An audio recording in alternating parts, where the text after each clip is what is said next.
Good morning all students. 12th class का political science का दूसरा चैप्टर, जिसमें शक्ति, सत्ता और वैधता, इस पर चर्चा करेंगे। शक्ति, सत्ता और वैधता। शक्ति क्या होती है? अगर शक्ति को परिभाषित किया जाए तो परिभाषित कैसे करेंगे? शक्ति अपने आप में एक बलपूर्ण शक्ति, एक प्रभावपूर्ण शक्ति, एक तो बलपूर्ण शक्ति और एक प्रभावपूर्ण शक्ति, दोनों शक्तियों में अंतर है। कैसे? एक कमजोर व्यक्ति को मार पीट देना है, वो बलपूर्ण शक्ति है। वहीं अगर बात करें प्रभावपूर्ण शक्ति की, तो प्रभावपूर्ण शक्ति की अगर बात करते हैं, जैसे महात्मा गांधी की बात करते हैं, उन्होंने तो नहीं कहा था अन्य लोगों से कि भाई तुम मेरे साथ में आंदोलन करो। वो उनका एक प्रभाव था लोगों पर, तब जाकर उसके साथ में यानी एक तरह से आंदोलन में साथ हुए। तो यहां शक्ति के दो रूप देखने को मिलते हैं।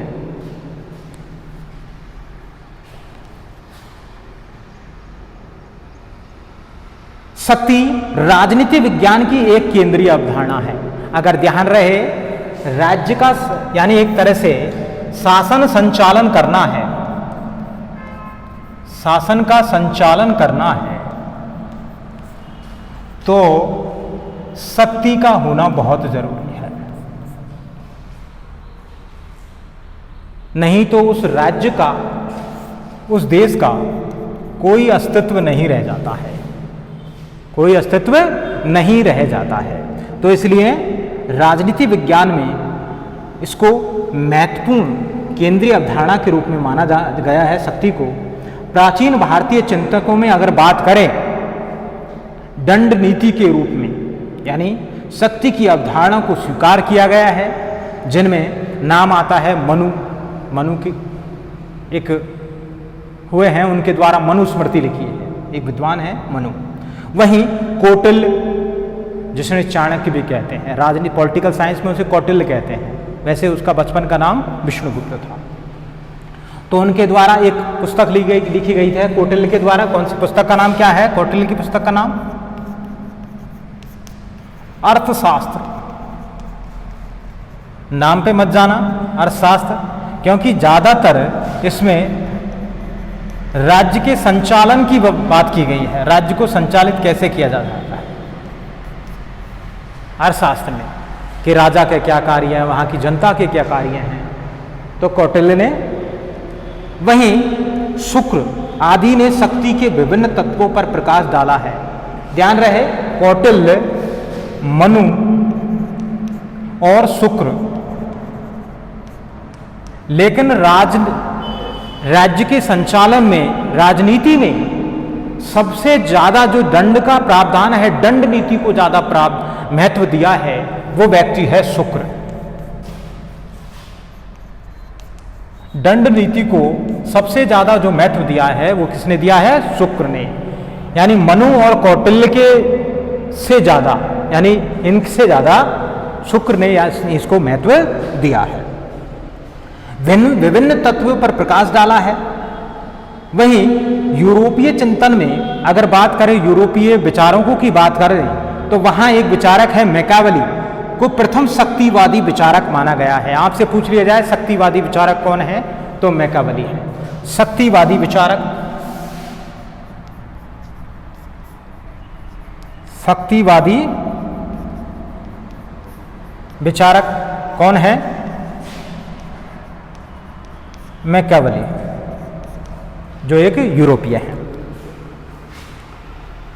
वहीं आधुनिक राजनीतिक विज्ञान को प्रमुख प्रणेता में, आधुनिक राजनीतिक विज्ञान के प्रमुख प्रणेता चार्ल्स मेरियम ने शक्ति के विविध पक्षों की व्याख्या की है। यानी आधुनिक परिप्रेक्ष्य में देखें राजनीति विज्ञान में शक्ति की महत्वता को, तो किस व्यक्ति का नाम आता है? चार्ल्स मेरियम का नाम आता है। आधुनिक रूप में शक्ति का जो क्या नाम है? चार्ल्स मेरियम।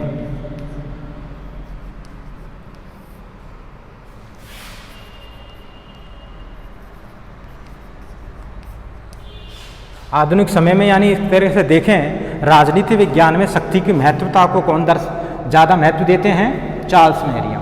शक्ति की अवधारणा को स्पष्ट करने में अन्य भी विचारक हैं, जिनमें कैटलिन है, लासवेल है, कैपलान है, मर्गेंथाउ है, मैकाइवर है, ऑर्गेन्स्की है, वायरस्टेड है आदि की महत्वपूर्ण भूमिका रही है। इन्होंने यानी शक्ति के बारे में विस्तृत चर्चा की है।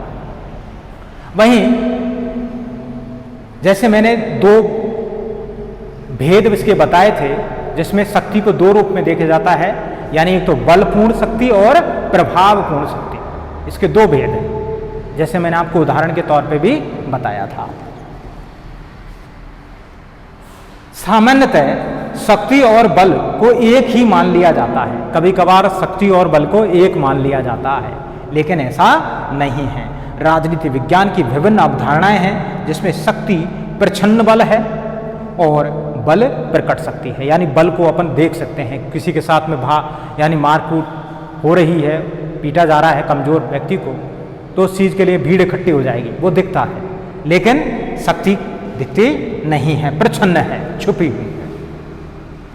शक्ति और प्रभाव में परस्पर घनिष्ठ संबंध है। दोनों में अनेक समानताएं भी हैं और असमानताएं भी हैं। जैसे मैंने महात्मा गांधी का उदाहरण दिया था, प्रभावपूर्ण शक्ति थी उनमें, तभी उनके साथ में आंदोलन में बहुत सारे लोग शामिल हो गए, नहीं अकेले तो क्या करते। शक्ति व प्रभाव दोनों एक दूसरे को सबलता प्रदान करते हैं, यानी एक तरह से मजबूती देते हैं। प्रभाव शक्ति उत्पन्न करता है और शक्ति प्रभाव को एक दूसरे दोनों के सहायक बने हुए हैं। शक्ति दमनात्मक होती है, शक्ति के द्वारा दमन किया जा सकता है।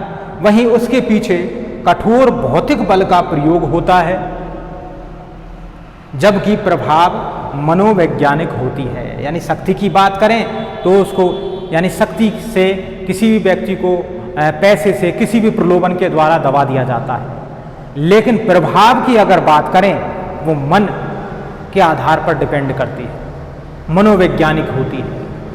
तुम्हें कोई व्यक्ति यानी एक तरह से उसका आचरण अच्छा लगता है, तुम उसके मतलब एक तरह से उसकी बातों को सुनोगे, उसके विचारों से अवगत होगे। शक्ति के रूप, इसके 3 रूप बताए हैं। शक्ति के 3 रूप बताए हैं: राजनीतिक शक्ति, आर्थिक शक्ति और विचारात्मक शक्ति। सामान्यतः राजनीतिक शक्ति का प्रयोग सरकार विभिन्न अंगों में करती है, जैसे अपन देखते हैं कार्यपालिका, न्यायपालिका और व्यवस्थापिका, कार्यपालिका और न्यायपालिका। तो यहां एक तरह से शक्ति का प्रयोग हो रहा है, वो कानून बनाते हैं और जनता उन कानूनों का पालन करती है। तो यहां राजनीतिक शक्ति काम करती है। वहीं आर्थिक शक्ति कैसे, यानी एक असहाय गरीब लोगों को यानी एक तरह से उस शक्ति के यानी प्रलोभन के द्वारा किसी व्यक्ति को खरीद लेना धनाढ्य के, तो यहां आर्थिक शक्ति काम करती है। आर्थिक शक्ति का संबंध उत्पादन के साधनों पर अपना अधिकार स्वामित्व स्थापित कर लेना और धन संपदा पर स्वामित्व से है। आर्थिक शक्ति अनेक प्रकार से राजनीतिक शक्ति को भी प्रभावित करती है, क्योंकि पैसे के द्वारा सभी को अपनी ओर मिलाया जा सकता है, पैसे के बल पर, भौतिकता के बल पर। वहीं विचारधारात्मक शक्ति लोगों को सोचने समझने के ढंग को प्रभावित करती है। यानी जिस व्यक्ति से के विचार आपको अच्छे लगते हैं तो आपका जो रवैया है वो उसकी तरफ ही होगा, आप उसके समर्थन में ही बात करोगे। वहीं शक्ति की संरचना के संबंध में 4 महत्वपूर्ण सिद्धांत बताए गए हैं। कौन कौन से हैं? वर्ग प्रभुत्व सिद्धांत, विशिष्ट वर्गीय, नारीवादी सिद्धांत और बहुलवादीय सिद्धांत बताया गया है। वहीं जैसे अगर बात करें वर्ग प्रभुत्व की बात करें, यहां पर एक व्यक्ति हैं जिनका नाम है कार्ल मार्क्स। क्या नाम है? Karl Marx. कार्ल मार्क्स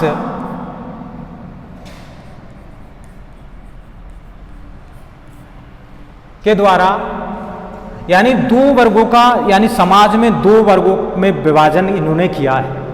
एक तो है, नीचे लिख देता हूं, दिखाई नहीं देगा ऊपर।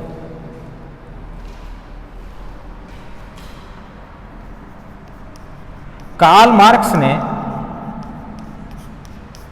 दो वर्गों में समाज को विभाजित किया है। एक तो है पूंजीपति वर्ग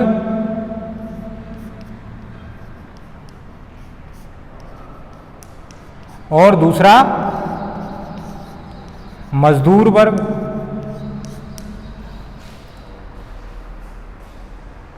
तो इनके बीच संघर्ष की बात, यह वर्ग संघर्ष की बात करता है कौन? Karl Marx. यानी ये कहते हैं कि जो पूंजीपति हैं इनका अस्तित्व नहीं होना चाहिए, जो पूरी आर्थिक जो धन संपदा है उसका वितरण समान रूप से होना चाहिए। कार्ल मार्क्स का यह सिद्धांत है। वर्ग प्रभुत्व का सिद्धांत मार्क्स की देन है, जिसकी मूल मान्यता है कि आर्थिक आधार पर, मैंने जैसे बताया, धन संपदा का वितरण समान रूप से हो। तो आर्थिक आधार पर समाज के दो विरोधी वर्ग हैं, जिसमें एक बजरवा वर्ग, जिसे बजरवा वर्ग को क्या कहते हैं? पूंजीपति वर्ग भी कहते हैं। वहीं सर्वहारा वर्ग यानी मजदूर वर्ग में विभक्त इन्होंने किया है। वहीं दूसरा जो है विशिष्ट वर्ग, जिसमें के अनुसार समाज शक्ति के आधार पर दो वर्गों में, एक तो विशिष्ट वर्ग और एक सामान्य वर्ग, जिसकी ज्यादा ऊंची पैठ हो वो विशिष्ट वर्ग कहलाता है। वहीं सामान्य वर्ग